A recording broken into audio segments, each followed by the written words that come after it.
నమో వెంకటేశాయ. అందరికీ నమస్కారము.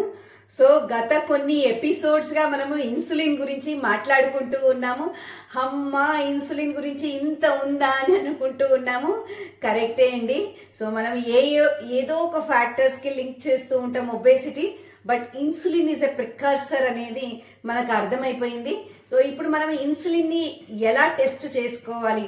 సో డేలో వేరియేషన్స్ ఉంటుంది ఇన్సులిన్ మనం తినే ఫుడ్ దాన్ని బట్టి. కాబట్టి ఓవర్ నైట్ ఫాస్టింగ్ చేసి early morning fasting insulin check చేసుకోవడం వల్ల మనకు డెఫినెటివ్ కంపారిటివ్ రిజల్ట్స్ మనకు ఉంటుందన్నమాట. సో అది నార్మల్ వాల్యూ కంటే ఎక్కువగా ఉంది అని అంటే we need to focus on how to reduce this insulin. So మళ్ళీ మనం టెస్ట్ చేసి చూసుకున్నప్పుడు మనకు తగ్గింది అని అంటే ఆర్ ఇంకా పెరిగింది అని అంటే it is correlating to the obesity. So అయితే నేను నా బాడీలో ఇన్సులిన్ లెవెల్స్ ఎక్కువగానే ఉన్నాయి కానీ నేను ఒబేస్ లేను అంటే you are prone to become obese soon. So త్వరలో మీరు వెయిట్ గెయిన్ అయ్యి ఒబేస్ అవ్వబోతూ ఉన్నారు. వెయిట్ గెయిన్ అయ్యి ఓవర్ వెయిట్ అయ్యి ఒబేస్ అవ్వబోతూ ఉన్నారు. జస్ట్ టేక్ కేర్ అనే ఒక స్మాల్ ఇండికేటర్ మనకు చెప్తుందన్నమాట.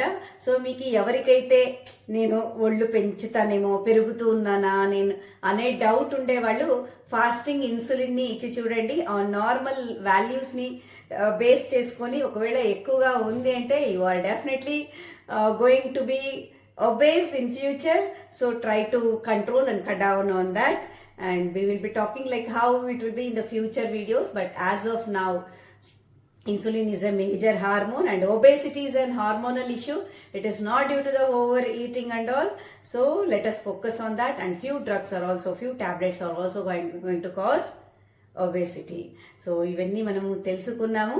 ఇంకా వచ్చే వీడియోలో ఇంకా మరిన్ని విషయాలు తెలుసుకుందాము. ఇలా ఎన్నెన్నో హార్మోన్స్ ఉన్నాయి.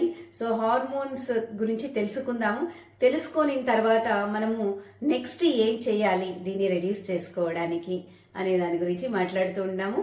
అయితే మీకు నా వీడియో నచ్చితే లైక్ చేయండి, సబ్స్క్రైబ్ చేయండి, మరందరికీ షేర్ చేయండి. ధన్యవాదములు.